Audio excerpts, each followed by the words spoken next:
Hello and welcome to this week's track guide. I'm Ferj and today we're gonna go over the Red Bull Ring, also known as the Austrian track. First of all, some quick facts though. We have 10 turns, 3 DRS zones, the DRS detection zone for the DRS after turn 1. The detection zone is just before turn 1. The second DRS detection zone for the DRS after turn 3 is in the braking zone of turn 3. And the last DRS detection zone is just after turn 9, so just before the last corner, right after turn 9, the first right hand and the last sector.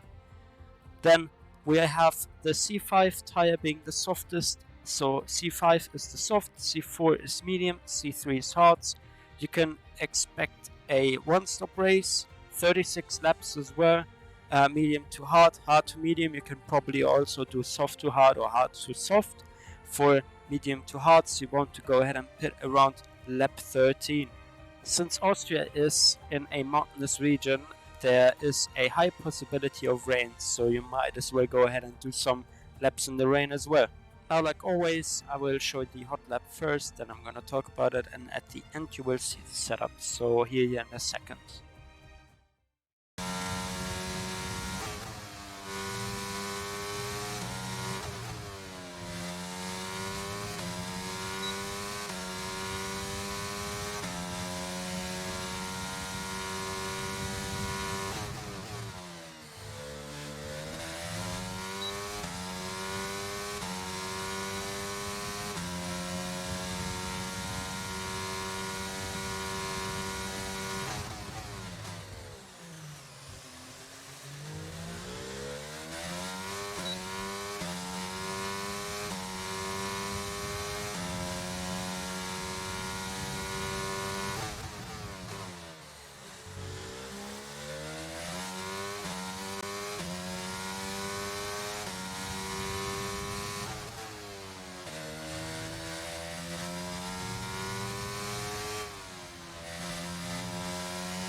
Let's quickly go over the laps. So obviously you would want to have a really good start to your laps. So once you're once this red part on the left hand side changes to tarmac, that's what your braking point is.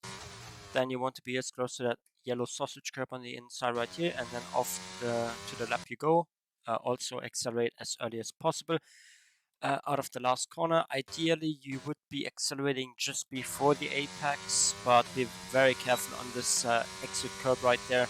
Then turn 1, you're not able to cut it as much as you did in 21 or 20. So what you want to do is 75 meters, your brake marker, then or just after the 100-meter board, then down to 5th gear just to have a really stable exit. You can go down to 4th gear, but it's very easy to lose the car. Clip the inside curb, the red and white part, not too much. You essentially, since the curb is kind of in a triangle where the left hand side is going uphill and the right hand side in between the yellow sausage curb and this part is going downhill, you would want to only clip it on the left hand side of this red and white curb as to not unsettle the car too much.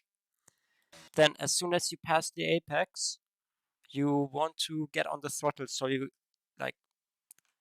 have the on throttle differential biting, which essentially means you're going to have a bit more of a stable exit. As well as you probably need to be a bit more eager on the throttle. Don't clip this yellow sausage cup on the inside at all. It's really just fucking up your car, so get as close to that. When you have gotten a bit more traction, you can go ahead and clip that, but only the outermost part of it. Then on the exit, opening up the DRS, then to the hairpin, through turn 2 right here, everything flat of course. Turn 3, just after the 100-meter board is your brake marker, get on this red and white curb. Then you want to have a late apex, which you are seeing right here.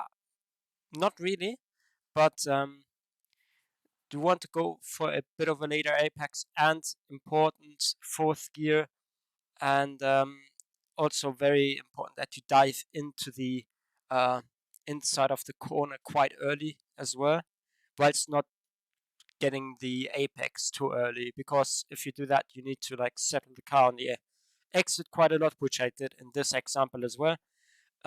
You might have also noticed that the brake bias I changed before turn 3 is preference. I feel like 51, 52% definitely helps a lot.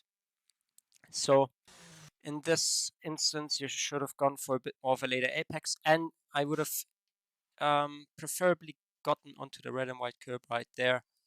Fourth gear, you can do third gear, but I personally don't take any corner lower than fourth gear because it's the most consistent throttle application, or like throttle power curve.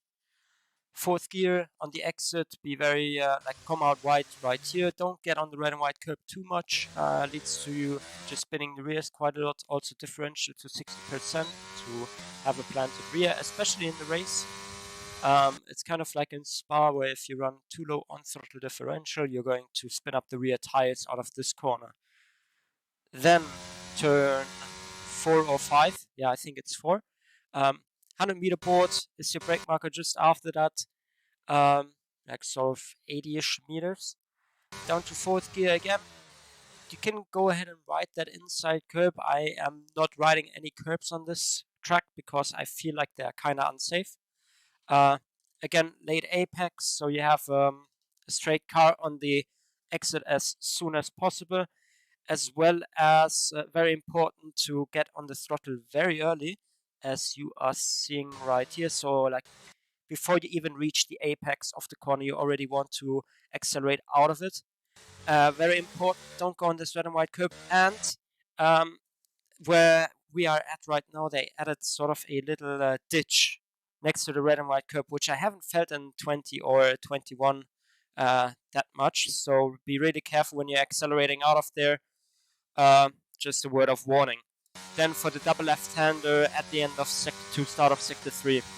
After the 50-meter board, essentially when that crypto.com banner extends, just before that, that's your turning point and your brake point down to 5th gear. Very important before you get to the apex.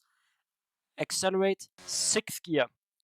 The car is very weird in this corner and the subsequent corner, because in 5th gear, or like when you're turning in, the car's understeering quite a lot.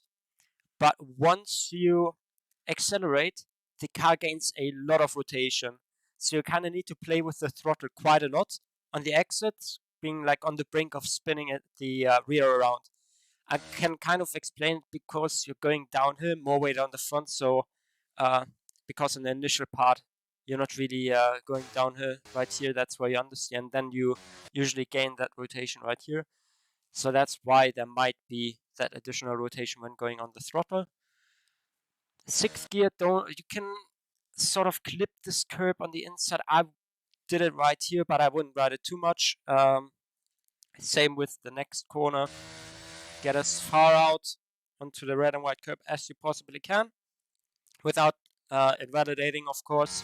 Then stay on this red and white curb with the middle of your car.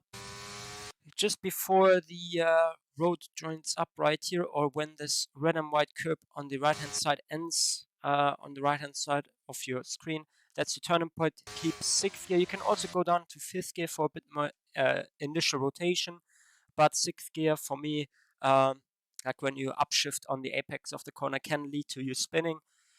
Same as this curb on the left hand side.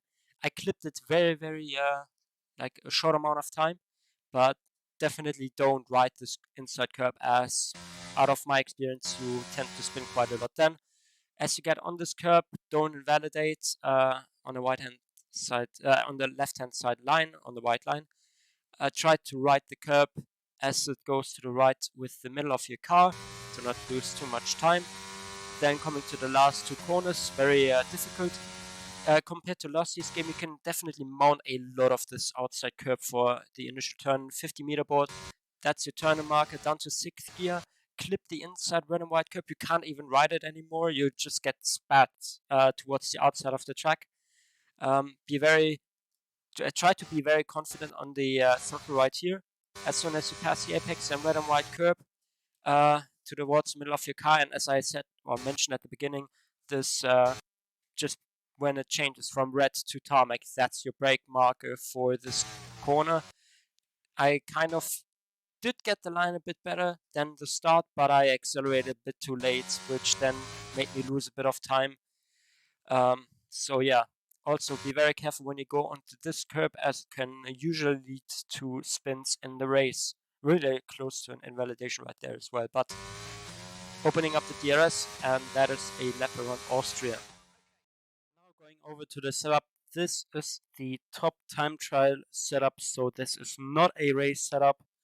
1612 wings, transmission 6051, suspension geometry right, right, left, left, then suspension 513163, brakes 150. As I mentioned in the explanation part, you can change the brake bias for the hairpin to 51 or 52% to help a bit with the locking up or the ABS kicking in.